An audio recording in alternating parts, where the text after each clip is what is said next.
सोचे ये नीलाम घर दिलकशी के, ये लुटते हुए कारवां जिंदगी के।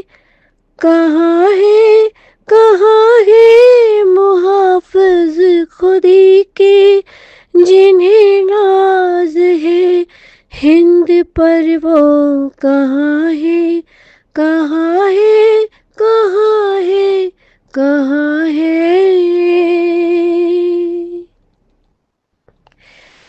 नमस्कार, ये है रेडियो हिंदुस्तान और मैं हूं आपके साथ आरजे अंजू। ये गीत गुरुदत्त के लिए गाया था मोहम्मद रफी साहब ने प्यासा फिल्म के लिए, और इसे संगीतबद्ध किया था ओपी नैयर जी ने। उनका कहना है, मैं जब भी गुरुदत्त को याद करता हूँ तो एक अपराध बोध से भर जाता हूँ। उस रात उसने मुझसे बात करनी चाहिए थी, मगर मैंने आलस्य में उससे बात नहीं की। सुबह पता चला कि वो नहीं रहा। दोस्तों, आप सभी का मौसम में बहुत बहुत स्वागत है। आज हम बात करेंगे गुरुदत्त की एक मोहब्बत का मारा या टूटे दिल का सितारा। संगीतकार ओपी नैयर साहब ने गुरुदत्त जी को याद करते हुए एक इंटरव्यू में ये बात कही थी।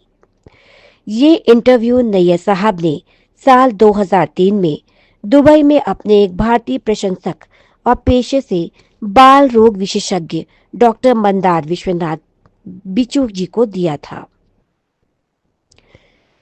ओपी नैयर का जन्म जो है 16 जनवरी 1926 को लाहौर में हुआ था। चलिए जानते हैं उस इंटरव्यू में नैयर साहब ने गुरुदत्त जी के बारे में क्या क्या बातें कही थी। अगर आपको पसंद आए तो हमें कमेंट बॉक्स में अवश्य लिखिए।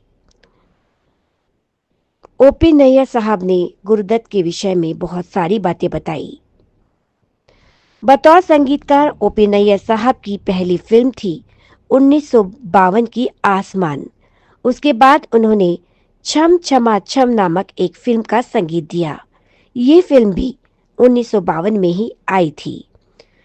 नैयर साहब की तीसरी और गुरुदत्त संग पहली फिल्म थी 1953 की बाज, लेकिन ये तीनों ही फिल्में असफल रही थी। नैयर साहब का संगीत भी कोई छाप नहीं छोड़ सका था, मगर फिर 1954 में आई गुरुदत्त की फिल्म आर पार, जिसमें नैयर साहब द्वारा कंपोज किए गए गीतों ने जबरदस्त लोकप्रियता हासिल की। आर पार हिट रही और इसी के साथ नैयर साहब का करियर भी चल निकला। इंटरव्यू में नैयर साहब से पूछा गया कि पहली फिल्म आसमान के स्लो एंड सैड गीत इस बेवफा जहां में से आर पार के बाबूजी धीरे चलना तक गीत जैसे सिजलिंग एंटरटेनर गीत कंपोज करने तक वो मात्र 3 फिल्मों के बाद ही कैसे पहुंच गए। वो गीत आपको याद होगा, बाबूजी धीरे चलना। बड़े धोखे हैं, बड़े धोखे हैं इस राह में, बाबूजी धीरे चलना, प्यार में जरा संभलना। हाँ, बड़े धोखे हैं, बड़े धोखे हैं इस राह में, बाबूजी धीरे चलना। ये गीत ओपी नैयर जी ने संगीतबद्ध किया था और ये गीत सुपर डुपर हिट हुआ था। हर किसी ने उन तीनों फिल्मों का म्यूजिक रिजेक्ट कर दिया था, जिसकी हमने पहले आपसे बात की थी। ओपी नैयर साहब ने कहा था, मैं बहुत ही सेंटिमेंटल आदमी हूँ। अपनी पहली 3 फिल्मों में मैंने सिंपल और स्लो म्यूजिक बनाने की कोशिश की, जो कि नहीं चला। मैं बहुत टूट गया था, डिप्रेस था काफ़ी।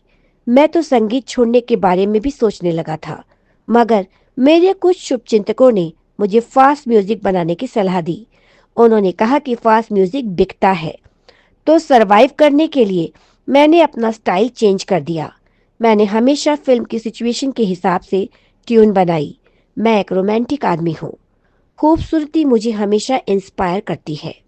नैयर साहब से अगला सवाल पूछा गया कि क्या गुरुदत्त की मदद से उन्होंने अपने म्यूजिक में इतना ट्रांसफॉर्मेशन किया। तो नैयर साहब बोले, मुझे पर्सनली कभी नहीं लगा कि गुरुदत्त को म्यूजिक की बहुत ज्यादा जानकारी थी। मुझे आज भी याद है जब मैंने गुरुदत्त को बाबूजी धीरे चलना सॉन्ग कंप्लीट करके पहली दफा सुनाया था। गुरुदत्त मुझसे बोले कि मुखड़ा तो एक्सीलेंट है मगर अंतरे में कुछ मिसिंग है। तो मैंने गुरुदत्त से कहा कि बताओ क्या मिसिंग लग रहा है। तो गुरुदत्त बोला कि मुझे नहीं पता मगर कुछ कीजिए इसके साथ। फिर 2 सप्ताह बाद मैंने गुरुदत्त को फिर से वो गाना सुनाया और उससे कहा कि मैंने अंतरे पर कुछ काम किया है। इस दफा गुरुदत्त को कोई कमी नहीं लगी, जबकि मैंने एक सिंगल नोट भी चेंज नहीं किया था। वही गाना फिर से गुरुदत्त को सुनाया और सब कहते हैं कि प्यासा मास्टरपीस है, लेकिन प्यासा से साहिर के गीत और एस डी बर्मन का म्यूजिक हटा दे तो क्या बचता है उस फिल्म में। जिस तरह दादा बर्मन ने जिन्हें नाज है हिंद पर वो कहा है, कंपोज किया, वो सिर्फ जीनियस लोग ही कर सकते हैं।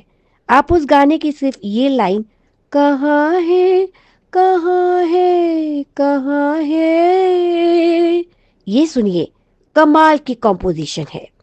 मिस्टर एंड मिसेस 55 के बाद मैं गुरुदत्त से अलग हो गया। हम दोनों का एक साथ काम करना मुश्किल था। हम दोनों ही बहुत ज्यादा एगोइस्टिक थे। मगर कुछ साल बाद गुरुदत्त ने मुझसे अपनी फिल्म बहारें फिर भी आएंगी का म्यूजिक कंपोज करने को कहा था, तो मैंने किया। आगे गुरुदत्त के लिए ओपी नैयर साहब कहते हैं, मैं जब भी गुरुदत्त को याद करता हूँ तो अपराध बोध से भर जाता हूँ। गुरुदत्त मुझे अपने जीवन की पर्सनल प्रॉब्लम्स भी बताते थे।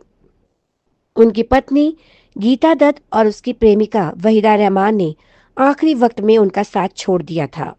इस वजह से वो बहुत परेशान रहता था। इस सिचुएशन पे मुझे एक गीत याद आ रहा है गुरुदत्त का, जो उन पर फिल्माया गया था। जाने वो कैसे लोग थे जिनके प्यार को प्यार मिला,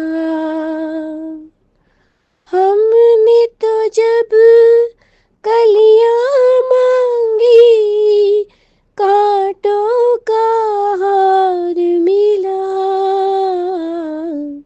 जाने वो कैसे लोग थे जिनके प्यार को प्यार मिला। तो गुरुदत्त बहुत परेशान रहते थे। जिस रात गुरुदत्त ने सुसाइड किया था, ठीक उसी रात कोई 2 बजे ओपी नैयर जी की पत्नी ने उनको बताया कि राज कपूर ने फोन किया है। तो ओपी नैयर कहते हैं, उनके शब्दों में आपको बताना चाहूंगी कि वो मुझसे बात करना चाहते हैं राज कपूर साहब। राज कपूर कह रहे हैं कि गुरुदत्त बहुत नशे में है। वो रोए जा रहे हैं और बार बार बस यही कह रहे हैं कि नैयर साहब से बात करनी है। उस रात मैं बहुत थका हुआ था, मुझे बहुत तेज नींद आ रही थी। मैंने अपनी पत्नी से कहा कि कोई बहाना बना दो। अगले दिन सुबह 10 बजे मुझे गुरुदत्त के घर जाना ही था। मैं जब वहां पहुंचा तो उसका राइटर अबरार अलवी मुझे बाहर ही मिला। अबरार ने मुझसे कहा कि गुरु चला गया। मैंने हैरानी से पूछा कि कहाँ। अबरार बोला, गुरु मर गया, उसकी डेड बॉडी है घर में। जैसा कि मेरी आदत है कि जो कहना है साफ साफ और मुंह पर कहना है, तो मैं गुरुदत्त की जिंदगी बर्बाद करने वाली उन दोनों औरतों पर भड़का। गीता दत्त को तो मैंने गुरुदत्त की डेड बॉडी के पास खूब सुनाया और अंतिम संस्कार के वक्त मैं वहीदा रहमान पर चिल्लाया। वैसे भी वहीदा मुझसे पहले से ही नफरत करती थी, क्योंकि एक दफा मैंने गुरुदत्त से उसके बारे में कह दिया था कि वो दिखने में किसी गोवन आया जैसी लगती है। ये शब्द थे मेरे वहीदा रहमान के लिए। तो मौसम में आज के लिए इतना ही। मौसम में आपसे फिर से मिलूंगी किसी अन्य कलाकार या फिल्म पर चर्चा करने के लिए। तब तक के लिए नमस्कार। रेडियो हिंदुस्तान